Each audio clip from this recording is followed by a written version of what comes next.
Thank you for joining us for this discussion about innovation. We do have one panelist who, there were some signals crossed, so he will be arriving probably in about 15 or 20 minutes, so Doron Gal will join us at some point shortly.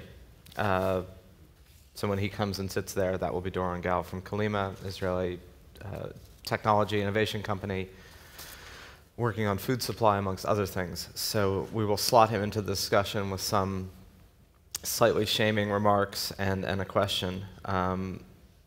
So before then, we're going to open up this discussion about innovation, and everybody here, with possibly the exception of myself, has been deeply involved in either starting their own companies, working with established companies, or consulting companies on various aspects of this central question of how do we create and innovate. And this is obviously a word and a term, particularly in a business context. If anybody peruses the business section traveling through an airport, there are probably 15 or 20 titles about innovation, and the Harvard Business Review is always running its de rigueur piece about the innovator's dilemma, or how do we innovate, or what do we do. But what exactly is it that we're talking about? And especially in a context where there is a widespread belief, and a probably correct one, that future economic competitiveness, both nationally and for individual companies, is going to depend almost entirely on the ability of companies and countries or systems to generate new ideas and new products and new systems and to help solve needs that way. And there is an ongoing question about who does this well. Are there processes and systems that we can look at that seem to work versus not? Is it just mysterious alchemy? Is it mysterious alchemy that looks like it's working at a certain period of time? Nokia, for many years in the middle 2000s, was thought of as being an absolutely brilliant, innovative company because they had geographically dispersed innovation nodes throughout the world, and that was written about as being this model of what was giving the company its competitive edge. But when one looks back at that whole thesis is cast into doubt. The ecosystem of Palo Alto, now perceived to be this hub. Will we look back in 10 years and feel like the products that came out of that particular hub were the ones that met social needs, met business needs? So there's a wealth of questions. I'm going to ask each panelist a sort of a leading question and do an introduction first. And then that will lead organically to discussion. And we would like to have some audience questions, which I guess will entail raising the lights, calling on people, and having a microphone come to you. So we will do that toward the end. So to my far left is John Lewis. Levis. See, I can't even read. Innovator's Dilemma. John is the Global Chief Innovation Officer and Regional Managing Director of the Americas for Deloitte. And I'm not going to read everybody's full bio. You have all that in your books. And you've been part of the leadership of US Deloitte since '97, so about 17 years, and worked with a lot of technology media.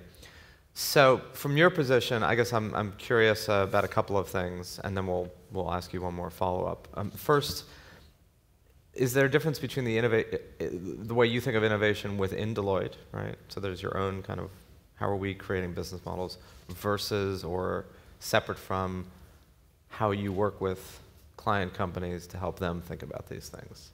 There's really no difference to it. I mean, we look at innovation within the walls of our firm just as we advise our clients to look at innovation. And there's no magic answer to making it all happen. We are a large organization, and I think that's one of the challenges, and we'll perhaps talk more about that. We're 200,000 people spread out around the world, and sort of driving innovation across a vast network like that is certainly not without challenge, but it's no different than trying to drive innovation in any large organization, in any industry, any sector, whether you're a product manufacturer or a service provider, whether you're a government organization, whether you're a for-profit or not-for-profit.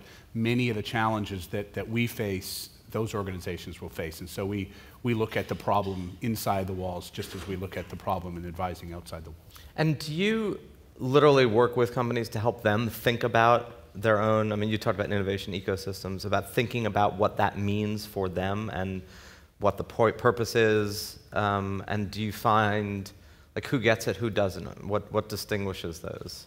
Yeah, we do. So the work we do advising our clients on innovation ranges everywhere from understanding and helping them understand the strategy that they need for innovation and how important it is to their short-term and long-term success, all the way through that life cycle to helping them implement whatever programs, processes, technologies, steps, behavioral changes that are needed to actually make it successful. And all organizations need innovation. There are certainly some industries and sectors which need it more now than perhaps later. But to suggest that there's any part of the economy that can go on without the need for innovation being an executive and board agenda item, I think would be folly. And that latter sort of point around the fact that it's not just something that happens within management. The boards of an organization or the governing bodies, whatever that happens to be, need to be fully engaged in the innovation dialogue. They're probably not, trying to come up with the next product for the marketplace, but what they are doing is ensuring that it's receiving the right level of prioritization, leadership orientation, investment, and monitoring the outcomes, because you really can't succeed without understanding how well you're doing on the backside. And do you find, again, are there things that within that world that you consult that, like, what distinguishes companies that kind of get that from companies that don't? Because, it would be hard to imagine anyone hearing that would disagree with that statement, yeah. right? But obviously not everybody is able to translate that statement into a meaningful corporate strategy. Yeah.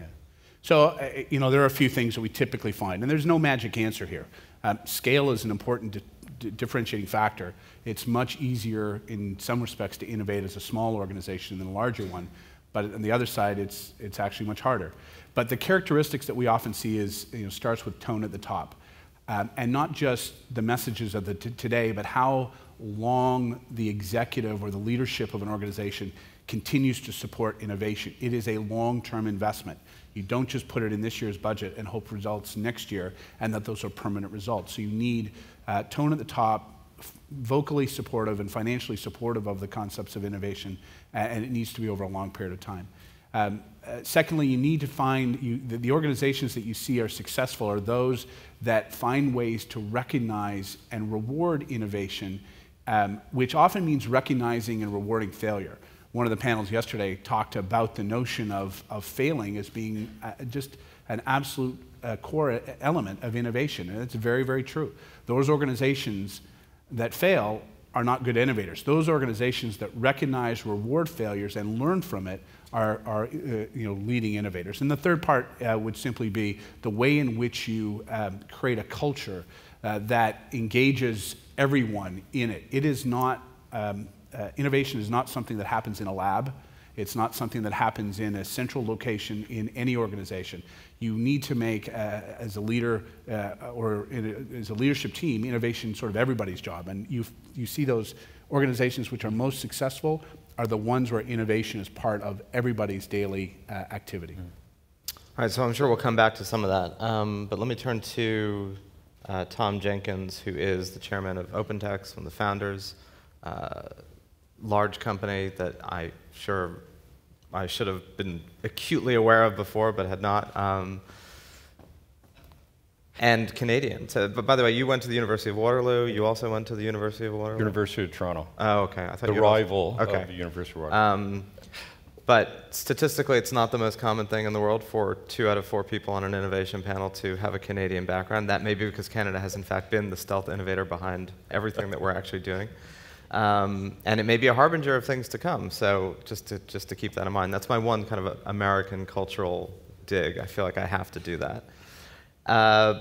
So you have been kind of at the epicenter of this wave of the technology revolution from the mid-90s to the present. I think you said your company went public right after Netscape. And there's no one here from Netscape. So what does that say? I mean, what have you learned about the fact that you said you were the 3rd or 4th company that went public after Netscape? Yeah, there was Netscape, Open Market, and then OpenText. Right, so you're the only one. Is from that class? Yeah. Right. Yeah. There was about 200 that went out. So what does that say about the nature of innovation and the kind of the world we're living in, the pace of it, the way in which it works? It's a Darwinian process. And I mean, what does that say about, is that because things are just happening more quickly, the acceleration question? Yeah, so on the acceleration side, what I've noticed, and if we were to just talk about internet and computing, or what is referred to as ICT, it's important for innovation because whether you're in pharma or supply chain or whatever, it accounts for, economists generally regard that ICT as an enabling technology accounts for about 3/4 of all the innovation across the entire global sector. So tracking ICT is something that gives you an idea, view into a global context for innovation. And the thing that I've noticed, and as you mentioned, I've sort of had that wonderful sort of front row seat starting from the University of Waterloo as a spin-off, little startup with professors, all the way through to a billion-dollar multinational. So having watched that in terms of innovation strategies that you select based on size, and also the overlay of the rate of change of ICT. So if you go back to the previous slide, please. What you'll find there, and one of the lessons that I've had to learn, and I've watched other organizations learn, is that when we had mainframe and when we had client server, we had a product life cycle as a young engineer. We could pretty well count on it being about 5 years. So if you design something up, you would go to market, you'd be able to monetize it after 5 years. And then you fast forward through all the different changes that have occurred over the past 20 years, and the single thing that you've got to take away is the rate of change is accelerating. So that changes your innovation strategy, because in the past, you would make your innovation about the product launch, and so the whole company would get behind a product launch. Now, if you're building an app for an app store, the very best ones might last 3 months, probably more typical, about 3 weeks to monetize. So obviously, if you're innovating, you can't count on that one product launch. Instead, as you were saying, you have to create a culture because you're constantly changing. And one product that you work on may fail, but the other one may succeed, or it may be 1 in 10. But the point is, what's constant in all of that is an innovation ecosystem. That's the key thing that you've got to take away. We like to use this word culture, but the reality is when you have product life cycles that are so fast, they're just flashes, you really have to have that overall ecosystem for change. And then the second slide that I've noticed over the years, going across the different geographies of the world. Could you put up the next slide, please? This is work that I was part of for the Canadian government, examining innovation ecosystems. And the way you create that culture is, your common sense would suggest this as well. You have to have a balance of what is called support and pressure. There's a professor, Roger Martin from the University of Toronto, who's done a lot of work on this, and this is a report the Canadian government got 3 years ago on how to improve innovation systems. And so we studied why Israel, why the United States, why were these innovation ecosystems so effective? You have to really have two components. You've got to have pressure from competition, but you also have to have outstanding education. You've got to have excellence, and you've got to have a commercialization system. So it's complicated, but you have to create an ecosystem now because things are changing so quickly. So this will be a great segue to you, Stephen, but I do want to push on that, which is, you've developed an extremely successful company that's survived and thrived over the past 20 years, but you're not within what we consider, or what people usually think of as a professional ecosystem in Silicon Valley, or in Silicon Alley, or even now in downtown Los Angeles. Yeah. So are you talking about an ecosystem in the sense of multiple different companies, startups, funding, or are you just talking about a culture internally that generates that? Both. Internally, you have to have a culture. So inside OpenText today, we have a culture of pressure brought on by a portfolio approach to innovation. If we were to rely just on our R&D department, they are captive. They would regard it as not necessarily being competitive. But if you now introduce venture, if you now introduce partnering, if you start to introduce M&A, now you're starting creating in your ecosystem a competitive environment. And what we've done over the years is we look at whether it's Technion in Haifa, or you go to University of Waterloo up in Canada, and you go around. You can do the same thing in Munich, in Stuttgart, in Tokyo, and you can see those ecosystems that have been created by those nation states. And so it's the ecosystem inside your company, but it's also the ecosystem in some very rare places in the world. And this is a perfect segue to Stephen Hoover, who is the CEO of Park. Hello, Doron. Hey. How are you? You just sort of slid in there. That was good, because my attention was all over here, and then there was another person we'll get to in a moment. And he mentioned Israel, so you've got kind of a good softball that brings you in. So CEO of Park. So Park is, for those who are not familiar, in many ways, along with Bell Labs and a few others, the kind of the granddaddy of corporate innovation groups that were funded to really do the R&D, and in many ways is a business model that is not being replicated. The idea of large Fortune 500 companies with an extremely well-funded, driven, kind of long-term basic research with an eye toward applied is not what you see in the pharma industry, which is kind of outsourced that, or most other places. So maybe you can talk about that for a moment, just in the sense of the interestingness of that model and the viability, which is no longer the preferred model, and maybe it should be. So a couple comments. It's a little more than you think. I mean, Microsoft has a really significant research presence, and in many ways you can think Google of them does, as replacing yes. them. Right. And Google, although Google has a very kind of different approach with X about, they are really focused, which actually is what Park was focused on in some sense of those, of crossing the chasm, where there's been a lot of fundamental science. So, what Park did in the 70s was to create the graphical user interface. What you see is what you get editing, and put it all together into the personal workstation, that was the predecessor to the personal computer, Ethernet. A lot of the basic R&D had been done in the 50s and 60s about computation and networking, and the creation that led to the creation of the microprocessor at Intel, which enabled all of those things. And then it was really about, okay, that fundamental science has been done. What is the problem that these technologies can come together to address, the customer need? And investing in those. And I actually this is Google and Google X are really focused on that same kind of thing. Where are some nascent technologies? They're not going to do a lot of science. That's actually a very important role for the government, to do the fundamental science and fund that. Corporations, I think, are best at responding to exactly this image of the pressure, right? Where's the need in the market? But what's the new thing you can envision that people aren't even, or only a select set of people are envisioning yet? And that's still, I think, companies have to do that. They are commercial organizations who have the pressure to understand what is a customer need and what is a business model that will support meeting that customer need.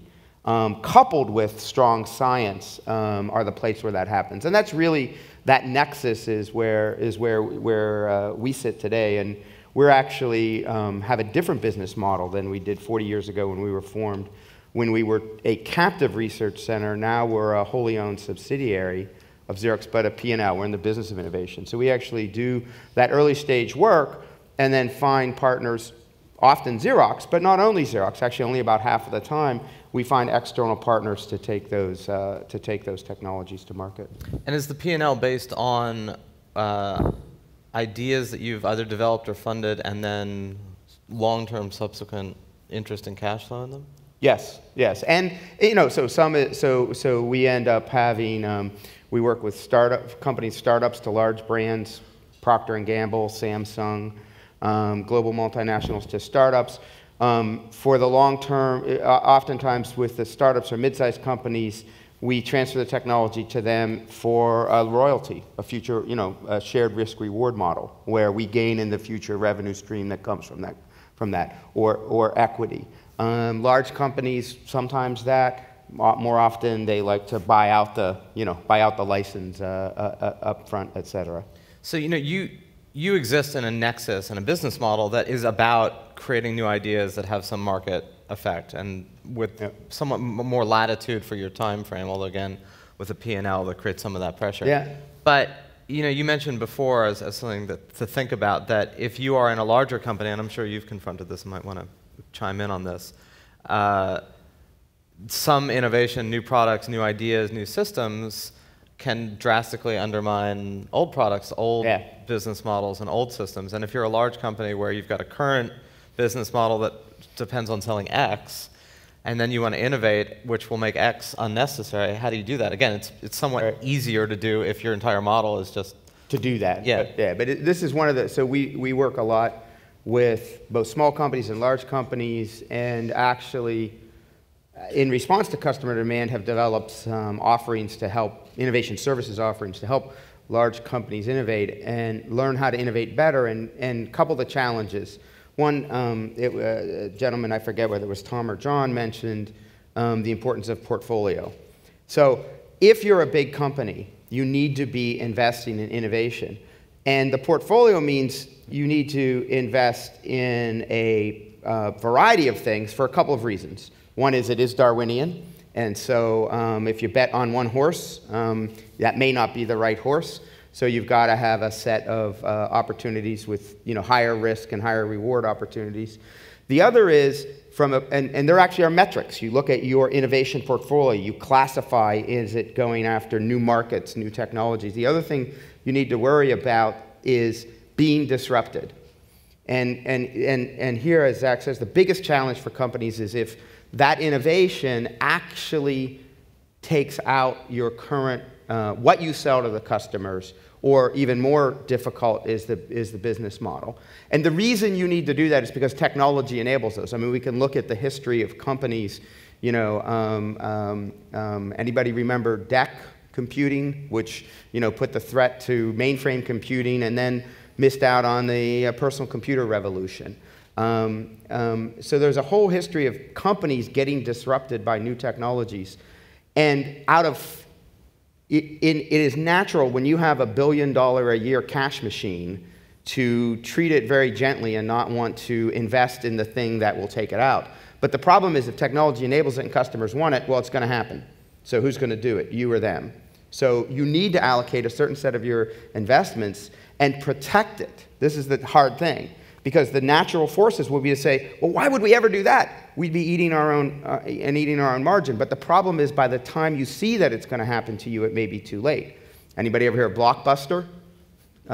What happened to them? Netflix took over their business. Why? Why was Netflix able to do that? I mean, they really were in content delivery to the home, personalized content delivery, but yet they couldn't see that model until too late. And so late, they did try an online offering, but they weren't able to bring it forward. So this is the biggest challenge. Yeah, and maybe just to get John's comments on this before we turn to Doron. I mean, there's that old canard of, and I'm not going to get the actual right one, but the similar, no one goes and shops for a picture hook. They just need a way to hang their pictures. So if you define yourself by your product rather than by the need that you're filling, right. It's much harder then to shift the model, although that's like one of those things that business school professors write, and it sounds good, but it's a lot easier said than it is actually done in the context of a viable business. How do you deal with this when people say, that's a lovely idea, but 72% of our business depends on that not being a lovely idea? Yeah, well, I think one of the things, the key word in here is portfolio, and maybe we can show the last slide in the deck, and I'll sort of be able to refer to it. We would view that any business needs to have a portfolio of innovation, not just a portfolio of new products, but there's really 10 types of innovation that you need to think about. The products that you have, but there's innovation sort of up and down that value chain, everywhere from how you intend to make money from your business, all the way through down to how you engage your customers and everything in between.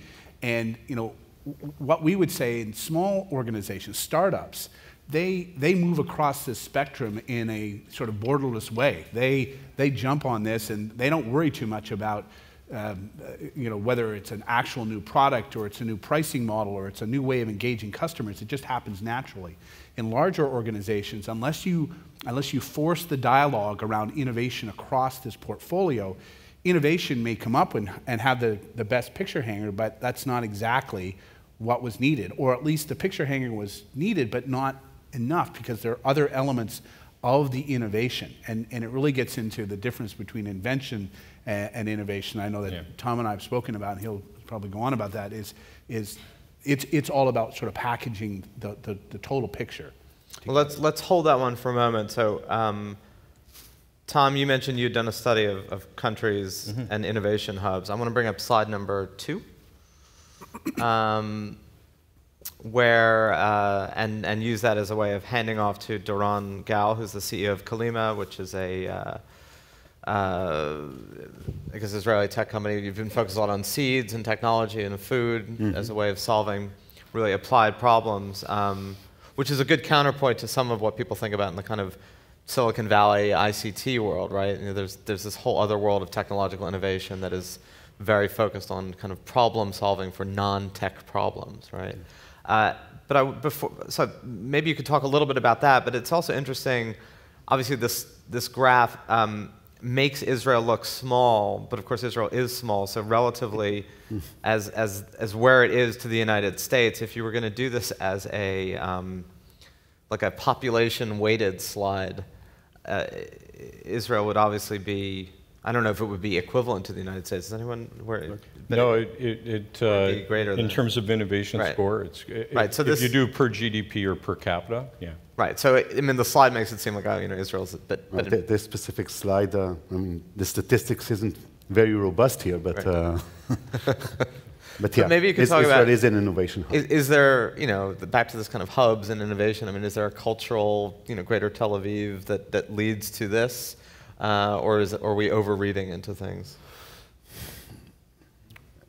I think when I look at the bigger picture of innovation in Israel, and you have, of course, certain factors that are essential everywhere, and you can see everywhere, for example, good education. Right? That's something that everyone recognizes and needs. I would single out perhaps two items for Israel.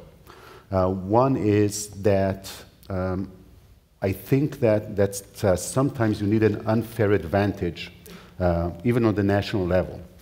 And in Israel, for example, Israel is mostly famous for innovation in communication, in software, ICT. And there you have, in this case, very good infrastructure.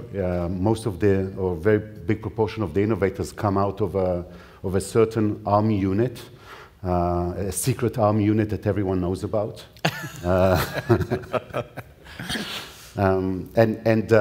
This is the unfair advantage because they are able to tap into a large-scale investment that isn't focused on startup companies and doesn't have a 5-year or 6-year investment timeline, just a long-term, massive national investment. So it's kind of an unfair advantage to the Israeli innovator in these areas.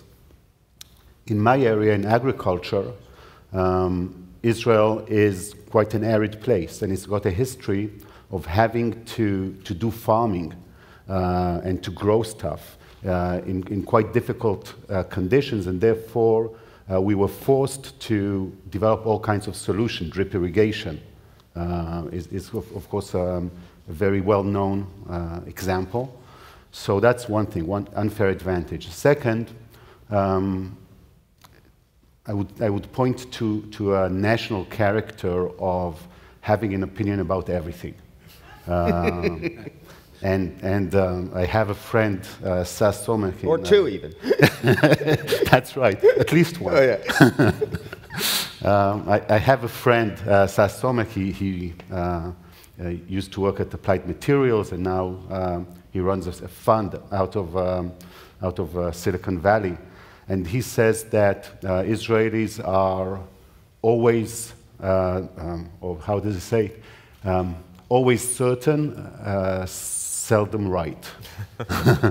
Right? So that kind of attitude, it makes you make many mistakes, but also at the same time, it fosters innovation. Just, you know, people try to get different, better ways to do stuff, and this is culture, I would say. I mean, it's funny.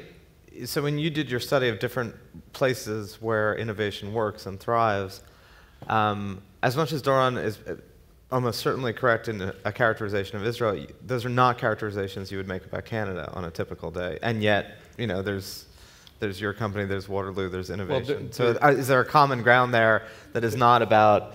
There actually is. It's just the source of, you said a key word, forced.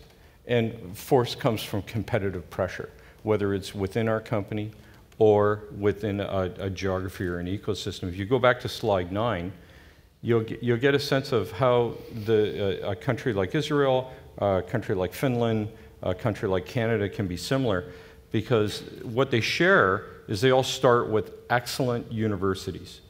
But in a little blue book that's shown there, that's the Canadian government report, we did a study of what are the sources of innovation. Only 2% came from R&D or invention. 63% came from demanding customers. Demanding customers force innovation. You have to have both. It's not invention versus innovation. It's invention that then leads to innovation, because invention is discovery. Innovation is wealth creation. And those are two different processes. Usually, invention, which you can sort of put to R&D, let's say, is very much a technical process. You have to be a subject matter expert. But innovation is actually an economic process. You're being forced in a competitive environment. And I have found that this is true both for countries and regions, but also within companies. Your description is very accurate. You have to create that pressure inside to be able to go through the entire continuum to be able to achieve innovation. And large companies are under a lot of stress to be able to figure out how to do that and continuously reinvent themselves.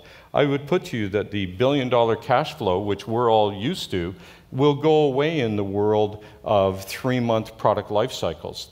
Those companies that will survive this next Darwinian process will really have to have that, I hate to say culture or ecosystem, because they're going to constantly be reinventing that cash flow stream. We're not going to sit on $1 billion high-margin cash flow stream, because that product life cycle won't last 10 years. Although, again, to get Doron on that, and then maybe that's more of an app and software product life cycle. I don't know if, in a seed, or you did a PhD in geophysics. I mean, some of those product and answers are still, they're not in the mainframe. There was a slide before about, mainframes were a 40-year product cycle and apps are a 3-month.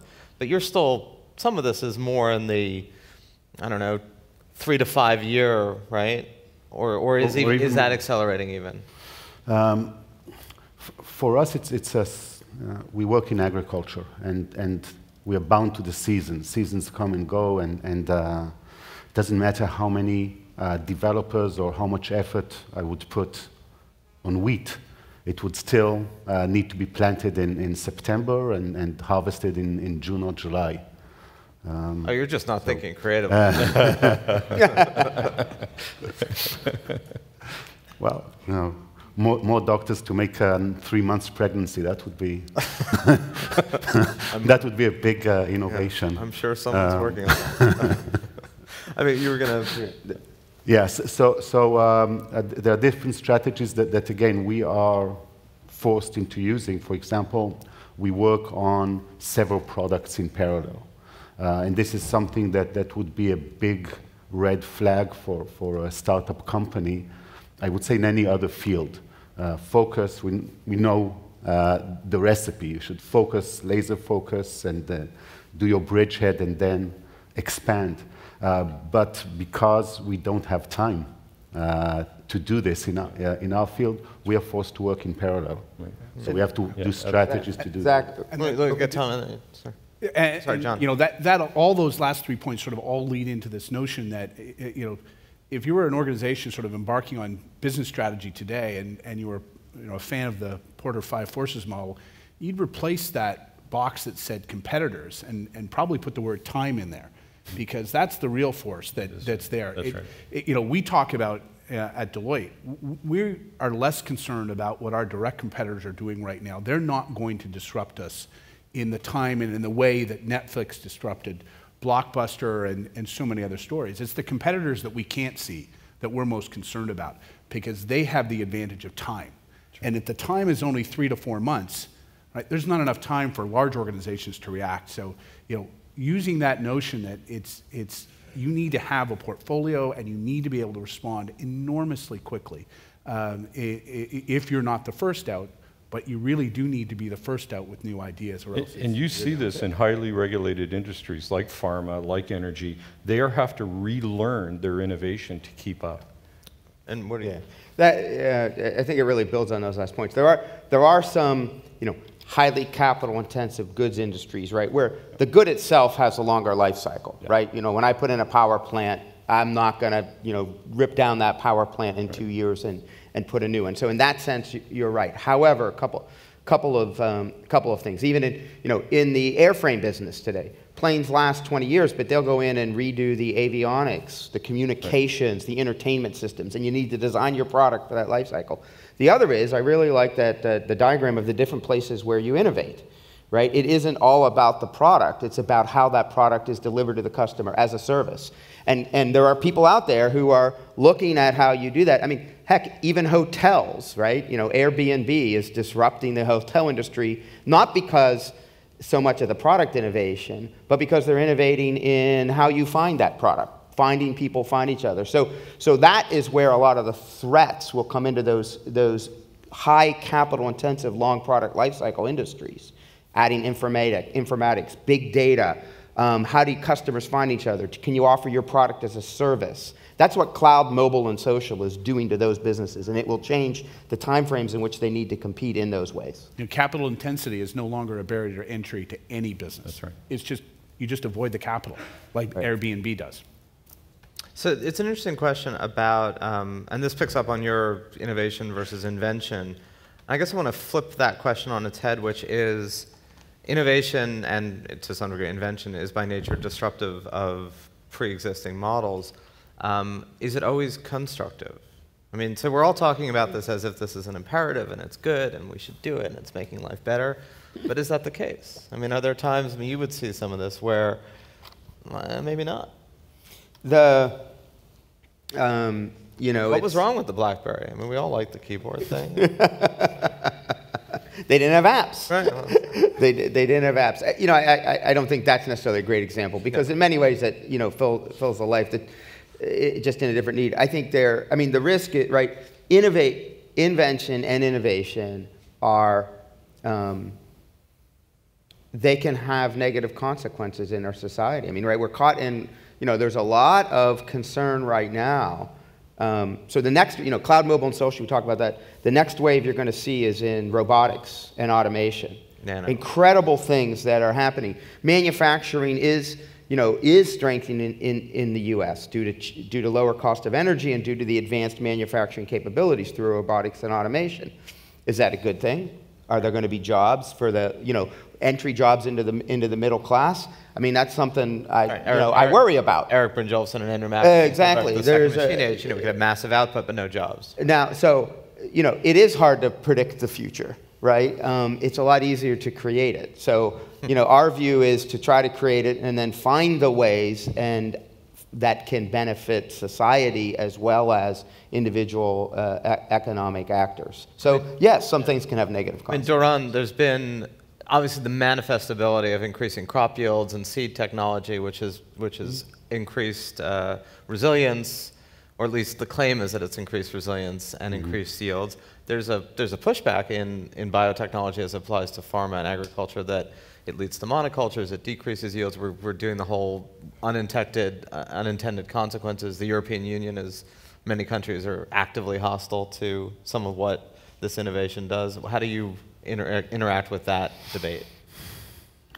So I want to separate maybe two classes or two different issues. One, it's the real issues, the real problems that we have because of the way we do agriculture today, and the other is I would say maybe more public opinion and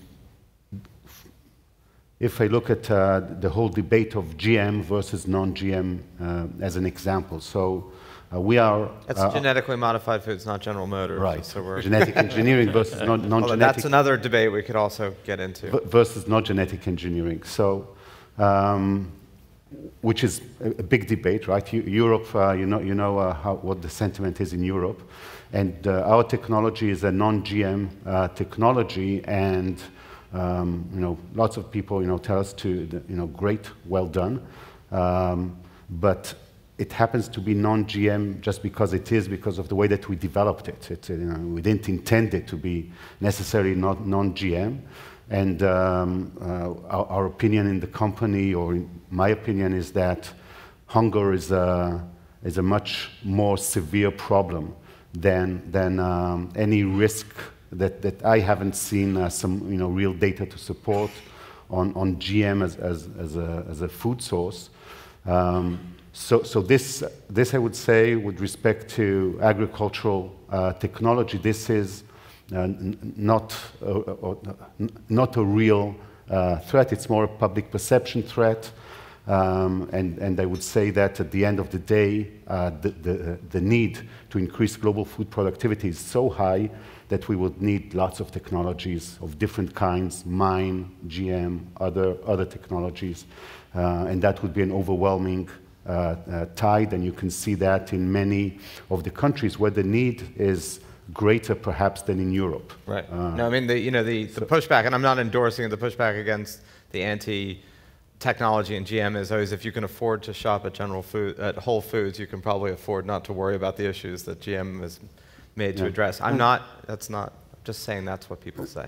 There is real data to support what happens, or all the bad things that happen to populations that are undernourished. Right. There's some very real, severe data for that. So I think that's a first. Yeah.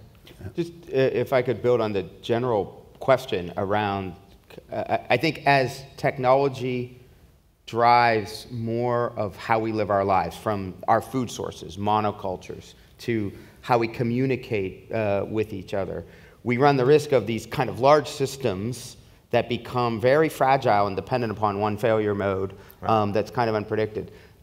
There actually is a set of science that is developing, needs to develop to design those systems. Complexity theory, chaos theory, and how you architect systems to be resilient to these kind of firestorm effects. And that's a place where, as we design those systems, A, we should be investing more in the science, and B, as commercial entities out there, as you're putting together those systems, you should be utilizing those kinds of skills and knowledge to design them, because that will make you more resilient. So, I mean, this is an interesting question about ICT, right? So you talked about innovation, ICT. You're obviously involved in the hub of it, or at least you're physically in the hub of it in Silicon Valley, and you deal with a lot of media technology companies that are consumers of and producers of these kind of innovations. But that, is there a risk that we're focusing a little bit too much on the ICT space for what we define culturally as innovative, rather than, what you've just talked about is absolutely crucial. Resilience in systems, resilience. You obviously think about this in terms of cloud and storage, but I think so long as the economists tell us that ICT is driving 3/4 of the innovation and productivity within societies, it'll be central to the discussion. I'm not sure economists should be the actual driver of that, but that's another panel. But certainly, if you're looking for impact, and society has really no choice in the competition of societies to maintain a productivity pace. We've seen that with the growth of the emerging markets. If the sort of industrialized world doesn't respond with greater productivity, then you start to have the dilemma of fragmentation, say, within the EU is all about productivity. Germany raced ahead, the other countries didn't, and so you get that gap. And so societies are driven competitively to be productive. The challenge for us in ICT is we're in the early innings of this, because that curve that I was showing earlier, we're on the cusp of the Internet of Things now. Right. And the insinuation of ICT into everything will be quite dramatic. And Ray Kurzweil's talked about this with singularity and the pairing of the human with the machine, et cetera. The only solution for us as a society is to continue to have the debate, GM or not GM, et cetera, but to have the debate. Malcolm Gladwell did a very interesting commencement speech. By the way, a Waterloo boy. I got to get the Canadian insertion there. We share the hair. So what Malcolm remarked on was the Norton bomb sight. And of course, in World War II, this was a tremendous innovation and allowed for more precision bombing. And his point, though, was that was an innovation where we were seized with how do we do it, But then you evolve as a society to then question, why do you do it? And that's going to be our challenge. That's the whole point of singularity, is that at some point, the pace of innovation has such a dramatic impact in such a short period of time, we have to have that healthy debate. So if I could, I think ICT is an important source of innovation, and I talked about it even in capital-intensive industries, airframes and power systems. But there is a need for innovation in the core physics of how things are made, particularly in energy. I mean, we need different ways to produce energy, to consume energy, to store energy. That is a barrier to growth and to bringing the people into the middle class and leaving us with a world that we can live in. So, and there has to be patient capital for those types of things. They are some longer term investments.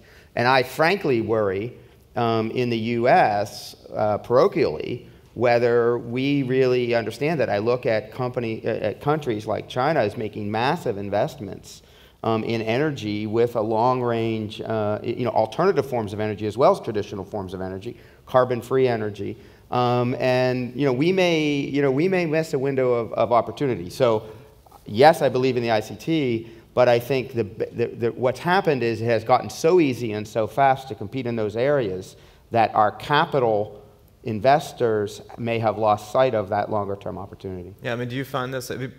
I assume it would be hard for many of your clients if you said, you really should spend a capital-intensive 5 to 10 year, hire a lot of PhDs, develop a kind of research institute to think about what the next generation physics around the basic provision of services you have. Yeah, I think what you find is at the core, that's too hard, too expensive, too big a commitment for any one organization to make. Right. And what you're finding is, back to the notion of an ecosystem, you're finding organizations which traditionally compete start to cooperate in kind of the investment required for that level of advanced thinking. And whether that partnership is truly with competitors or with research institutions, academic institutions, you find that view. It's just not borne by the individual companies. I mean, it used to be, and still is in some cases, either borne by government directly in a category, for R&D, whether through the National Science Foundation, and largely, as you mentioned before, through the military, right, which is the kind of the innovation elephant in the room. I mean, but I think there's that shift. I think there's that shift of dependence of that long range from government or quasi-government more to the private sector, but private sector in cooperation with others, not just those. But government still has to have the role as a demanding customer. Yeah. When you talk to the OECD economists, they will always point out, whether it's America or Israel, et cetera, they have taken government procurement, and they are the first customer of an innovation.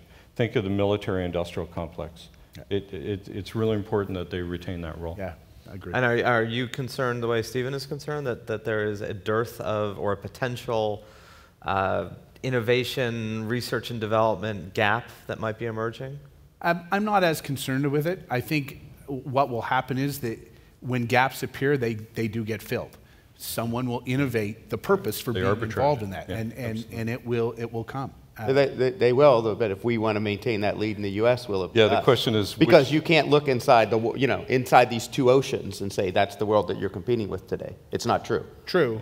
Although the importance of it always being in one physical location, one country, and so forth, gets smaller and smaller. The world still gets the benefit. That's exactly right. But we as a society, we have a view of ourselves, and it has so we should be prepared for that change then. Yeah. Well, most governments are now reluctant to do so-called industrial strategies, and yet with new nation states coming in sponsoring innovation, America has to go back. I disagree. Most governments aren't. Most Western governments are. Most governments aren't. Absolutely. Most Western. So there needs to be a renaissance of thinking about innovation by governments, no question, America, Germany, et cetera. But we're having to undo a lot of thinking about industrial strategy being a bad idea, right, of picking winners and losers and what have you. But it is a key question, because you defined innovation as kind of bringing inventions to the market or creating that. And the market, particularly in the ICT world, it can reward what it's rewarding, right? And so there can be a gap between the future product or the future system and its immediate market viability. And we do I think have to question, even if you believe the market will efficiently allocate capital to things that are necessary, will it in fact do so when there's not the right lineup between what capital expects right now versus needs? I mean, I don't. Do you find, is the Israeli government more supportive? Are you able to get longer term capital? My experience is a little bit different than most companies, so I can't speak to it personally. The Israeli government in general is supportive, and I think when I said before what's unique about Israel, I left sort of the obvious. I left aside, and I think it's well known that government support per GDP is quite high for innovation in Israel. In our case, it just the stars aligned in a different way. So, and it's true in Finland as well, right? Yeah, but where Israel really pioneered this is the so-called Yozma model, where it was de-risking that capital investment. And virtually all the established countries in the OECD are now following that. Canada just announced a new venture capital program modeled on the Israeli method. And the Israeli method is really there to deal with that market failure of capital provision. And that's where governments can step in. And I think Israel really pioneered that. Should we have about 15 minutes, maybe some audience questions, but can we raise the lights? And if there aren't, we'll just keep talking. But can we have some light? Otherwise, I can't see. I mean, if you raise your hand high, I can see it. But I really can do the sort of kimosabi. Down the aisle there on the left. Down in the end, okay. Halfway down. This is like spot the question. Wait. Mike, is there a mic? Yeah. Okay. This way. Okay. During the conversation, you spoke quite a bit about the government funding. In the United States, if you look at the long-term trends, the federal government has become less and less involved in R&D, particularly with the latest budget cuts. What are the long-term implications for the United States' innovativeness if the government is no longer funding R&D at the levels they have in the past? You want to elaborate? I think there's significant consequences. As I said, the government really does it is the appropriate place for the fundamental science. You need the competitive commercial pressures to kind of cross the chasm to convert that science into technology. But I think it's a massive issue. On top of that, I'll just say it's just so interesting to me. I mean, so I got my PhD at Carnegie Mellon in the 90s, and even at that time, half of my classmates were not from the US in technical areas. But all of them stayed in the US. They were funded by the National Science Foundation to get their PhDs, and they stayed and contributed. Now, we bring people over, we pay through the National Science Foundation grants for them to do the research, and then we don't let them stay. It just makes no sense. So there's an immigration aspect of this too, because human capital is really the biggest source. I mean, a lot of that government funding is about creating new science, but it's also about training people. And great people who are well trained are a key enabler to that. So I think it's both of those pieces. I think I agree on the notion that having reduced investment in R&D from a government level, any government, has potentially negative consequences. But if it's alongside of a reduced investment in the consumption of the innovations that come out of that, right, the pressuring force, it's a portfolio allocation. That's a real problem. Yeah. So if the federal government in the U.S. shifts to be more of a consumer of innovation and creates the demand that way, that might be okay as private sector sort of fill in the. So the Canadians are going through that debate right now as to what is the right allocation between R&D spending, procurement spending to drive innovation. So it would be disastrous to cut your investments right across the board of the innovation cycle. Which, right now in our budgetary world is pretty much what's happening. The first loss idea and providing the kind of the buffer against first loss capital is also a very potent one for much, much less actual outlay of funds. Exactly. And I'm not entirely sure why that doesn't have trenchants here. I mean, does not clearly have as much trenchants in the United States right now, but that's probably a whole other panel. Was there someone right here, miss, on the aisle up toward the front? And then, sorry, this is like, I feel like I'm, at a beach. But so my question is this, what do you see enlightened men in 2014 being able to do to make sure women's voices are heard as part of this innovation? Excellent question. I think making sure, so particularly, you know, frankly, Silicon Valley has a problem of a culture that is not necessarily welcoming to multiple voices. So I think it starts at the hiring level. You know, we have a focus on making sure that we talk to at least one female candidate for every job, because I know there's one out there. We don't have to hire them, but we got to talk to them and go and search and find them. I think, boards, you know, it's been proven, you know, the data suggests that commercial boards are better when they have diversity on them, to really, making sure there's outreach and a search for those things. I think it goes back to our daughters, you know, making sure that, you know, it is hard to become interested in technology if that's the aspect of innovation they're interested in, you know, when you're 18. It's a little too late for the foundational things. So are we, you know, exposing our daughters to technology? I think there's a whole, you know, set of things that we've got to do. And it's interesting, this data is very clear. And I'm a technologist, so I know as well as an innovator. You know, in medicine and law, we've reached the point where over 50% of the graduates are women. In computer science, we're at 20%.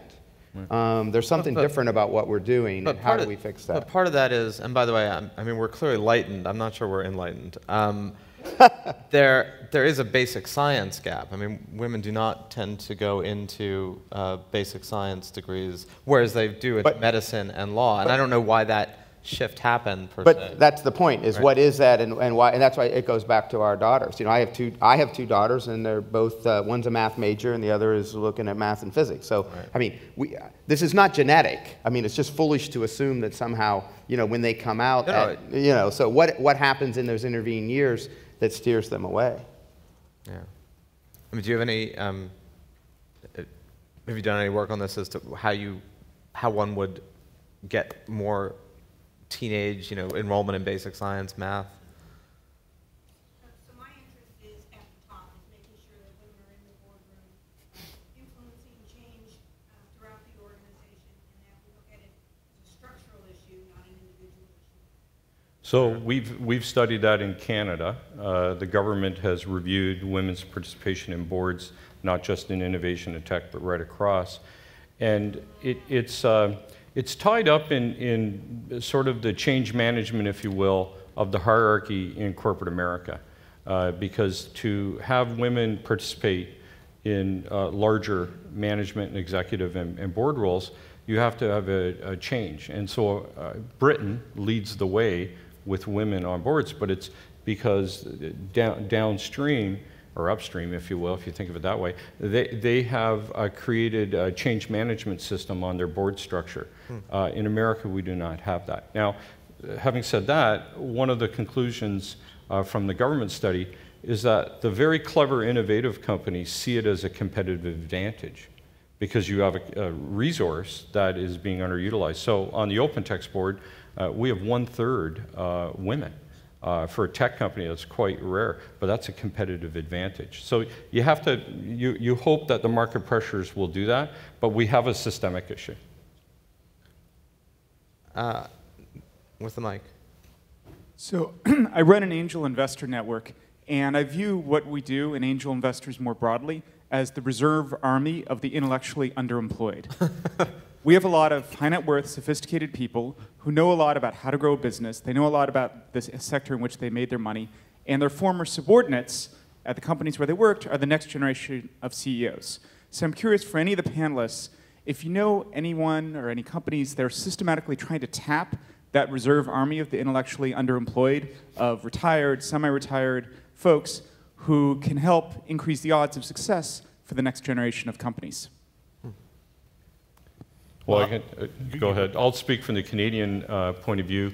The Canadian government recognized that sort of cadre, if you will. And in the study, it was found that angel investing and angels that participate, their time is actually more valuable than the capital they provide, but as you can imagine, is geographically located. So when we studied, we found that just in the sectors around universities, et cetera, you'd have a vibrant angel community that had enough of a critical mass they could self-support each other.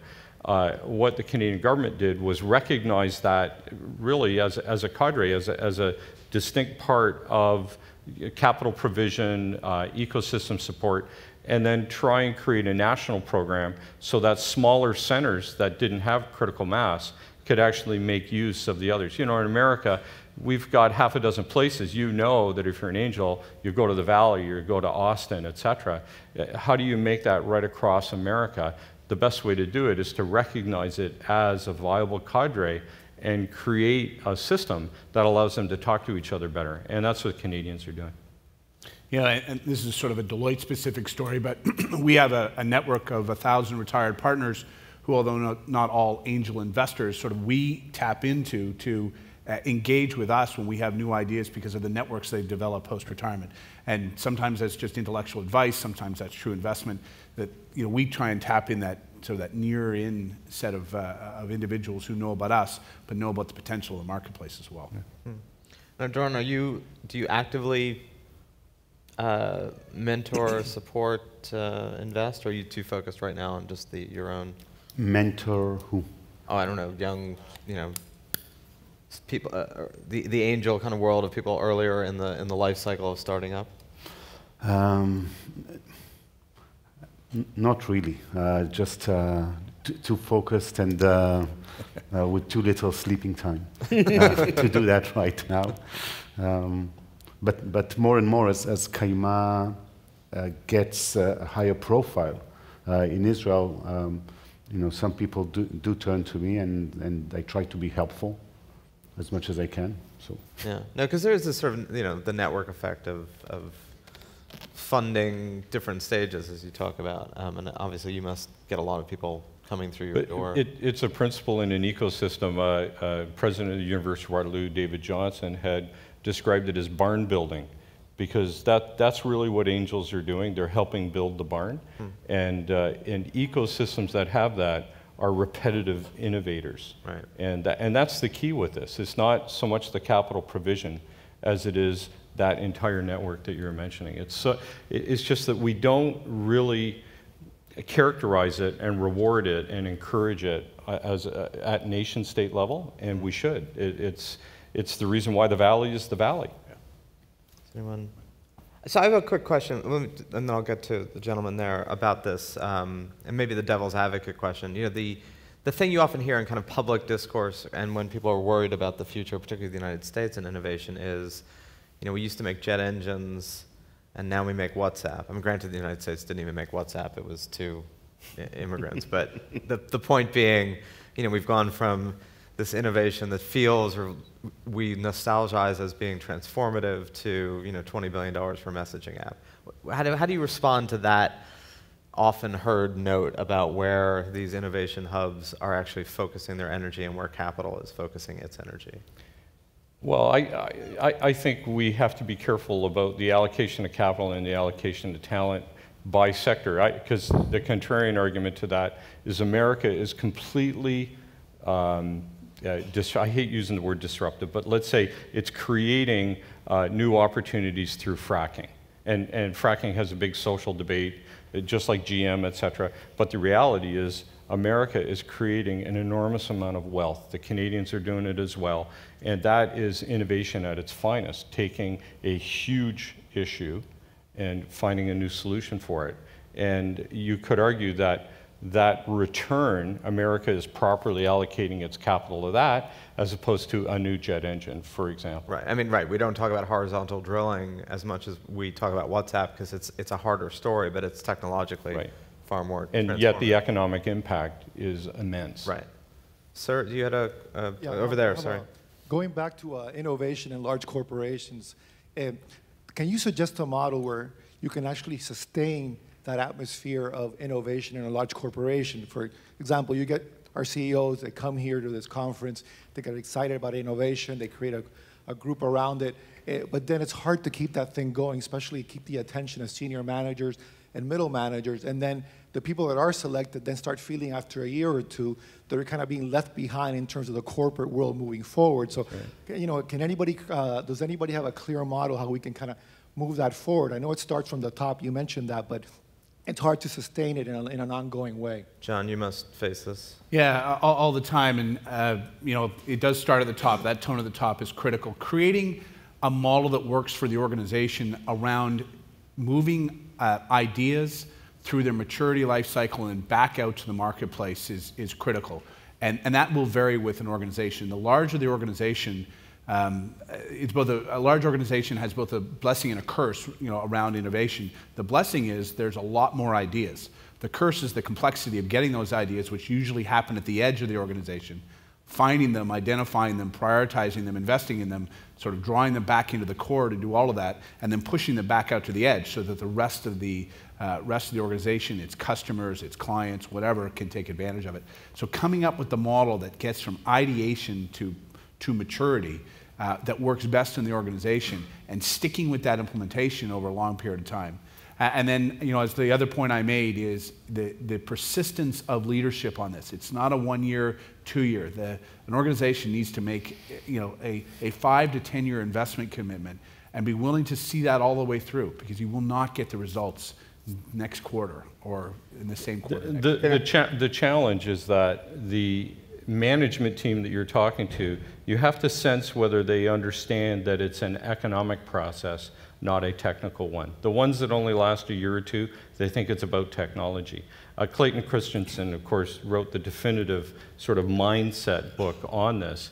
And if they don't understand that it's a competitive environment and they create a portfolio of means by which they can get the innovation to benefit the corporation, they haven't really grasped what innovation is. If they think it's just this next new product that we're going to do, you know, they're going to flame out. Yeah. Yeah. Stephen, and then let's get one last question. I got 3 specific practices that we see people do that tie to this. One is you have to have a portfolio approach where a certain, and you inspect it every year as part of your annual planning and strategy process. Are you investing, you know, 10% of your innovation budget in disruptive things? Second, you have a set of senior leaders who are chartered for new business creation. That is, in large companies, the incremental innovations happen. I mean, much more easily. You have to have a process, you have to do those things, but it's kind of more natural. So you got to have a focus on new business creation. Someone who's got that title, and they got to be people who have senior experience, you know, and impact in the business. And the third is you look outside your 4 walls for those opportunities. Open innovation, understand what's out in the world. So portfolio that says new business creation gets 10% of innovation investments, senior leaders with experience who drive that, they're looking outside as well as inside the 4 walls. Those are 3 specific things. So final question, sir, quick, and then some short thoughts on it. A question about the changing landscape for innovation as we're heading towards a world with 3 billion people in the middle class. That means you have a different marketplace for the innovations, but also a lot of those innovations are going to be going into countries that don't have the same intellectual property protections that you have in the US and Europe and other places. And how do you deal with that as those innovations get adopted into those countries and those countries have growing middle classes? Great question. Thoughts on intellectual property as a... Boy, that's a whole panel. In 2 seconds, yeah. That's a great question at the wrong time. I'll offer right here, I'll give you, wait, here it is. Yeah. Be afraid, but still do it. No, so be careful. But where product life cycles collapsing do help the IP issue. Now, there are different kinds of patents, and that is currently a big debate at the PTO. But if you were to think of product life cycles collapsing, this is becoming less of an IP issue and more of an execution. Right. I mean, I said this for years about China when people were saying, you know, if we go in there, we're going to lose. The reality is if you've got 5 years at most where that patent has value, if you haven't innovated and they're not, you know, you're going to lose your market share. And if you are innovating and they're not, you're going to maintain it. That's a facile response to a complicated question, but we're out of time, and facile is the best we can do. So thank you so much for your attention. A great panel. Thank you, Doran, for providing an alternate perspective, and thank you from Canada, which I think is, it's like near here, for providing that as well. This is an absolutely crucial topic, and I think we have at least touched on the major issues, and enjoy the rest of this wonderful conference. Thank you. Thank you.